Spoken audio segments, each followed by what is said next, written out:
all are absolutely well. I am very good here. This is Hina Kausar and welcome back to Hina Ma'am's classes. I'm again in front of you with the new topic, and the topic is agreement of subject and verb.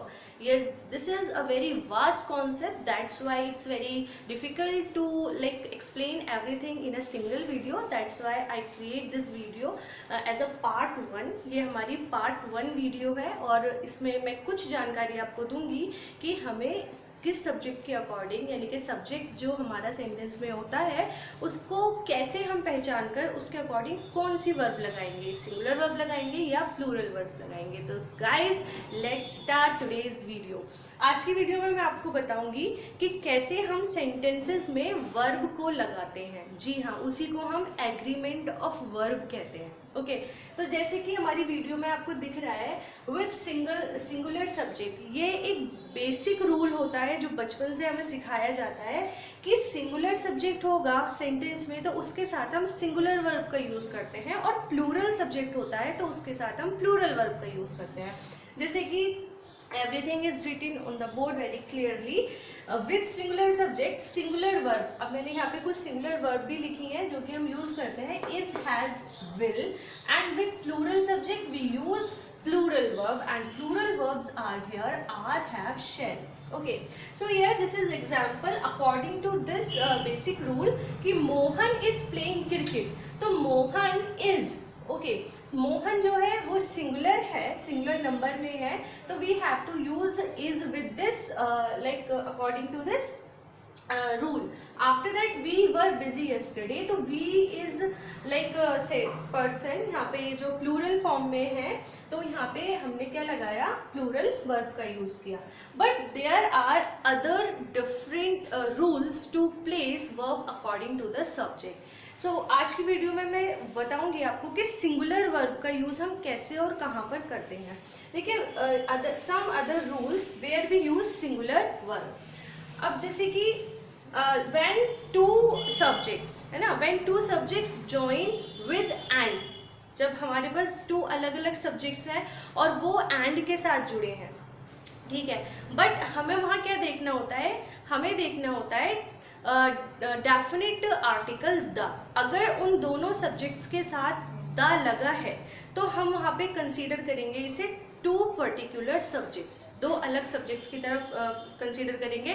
But अगर पहली बार ही the लगा है और उसके बाद जो हमारा दूसरा नाउन है वो क्या, वो सिंगल ही लिखा है, तो हम वहाँ पर उसको एक पर्सन में कंसीडर करेंगे, जैसे कि मैंने आपको use of the key video में समझाया था. सेम वैसे ही है द पोइट एंड स्कॉलर, ठीक है. यहाँ पे भी एक नाउन है the poet and other is scholar, but हमने यहाँ क्या है, फर्स्ट जो पोइट है उसके साथ, पोइट के साथ हमने द कंसीडर किया है, बट स्कॉलर हमने सिंगल ही लिखा हुआ है, ठीक है. तो यहाँ पे जो द पोइट एंड स्कॉलर की बात हो रही है वो एक पर्सन की बात हो रही है, ये दो अलग अलग पर्सन नहीं है. पोइट एंड स्कॉलर मतलब जो पोइट है वो स्कॉलर भी है. अगर हम यहाँ पे स्कॉलर के साथ द लगा देते तो यहाँ दो पर्सन हो जाते, यानी कि पोइट अलग और स्कॉलर अलग. लेकिन जब द पहली बार ही लिखा है फर्स्ट नाउन के साथ और दूसरे नाउन सिंपल लिखा हुआ है, तो we have consider this as a singular subject. The poet and scholar, तो हम यहाँ पे क्या यूज करेंगे, इज यूज करेंगे. ओके तो यहाँ पे इज यूज होगा. आई होप आपको समझ आया होगा अच्छे से. Next is when two subjects or two noun consider a single idea, ठीक है. when जब हम दो जो नाउन होते हैं वो एक ही आइडिया को रिप्रेजेंट करें, यानी कि एक के बिना एक अधूरा, उस वाली कंडीशन में अगर हम बात करें तो वहाँ भी हम इसका यूज़ करते हैं. जैसे कि ब्रेड एंड बटर, ब्रेड और बटर एक ही आइडिया को रिप्रेजेंट करते हैं, यानी कि जो बटर है वो ब्रेड पर ही लगाया जाता है. दूसरा हम ये कह सकते हैं हॉर्स एंड कैरिएज, जो हॉर्स है वो कैरिएज और कैरिएज हॉर्स के बिना अधूरा है और हॉर्स कैरिएज के. तो जहाँ पर दो चीज़ें एक ही आइडिया को कंसीडर करती हैं वहाँ हम सिंगुलर वर्ब का यूज़ करते हैं. जैसे ब्रेड एंड बटर, तो ब्रेड एंड बटर के साथ हम क्या लगाएंगे, is. Bread and butter is my favourite breakfast. कुछ और भी इसके एग्जाम्पल्स होते हैं like hammer and sickle, like जैसे मैं आपको बता चुकी हूँ राइस एंड करी, राइस एंड करी भी इसका एक नेक्स्ट एग्जाम्पल हो सकता है. After that the cricket team, है ना.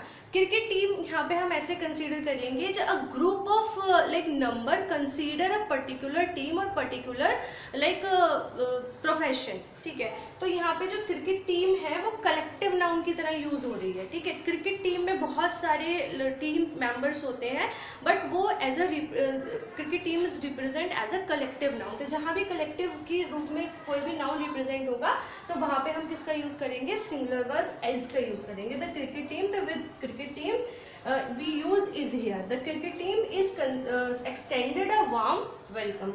After that, some subjects and some like diseases also contains s at the last, ठीक है। तो कुछ diseases और कुछ subjects ऐसे होते हैं जिनके लास्ट में s होता है।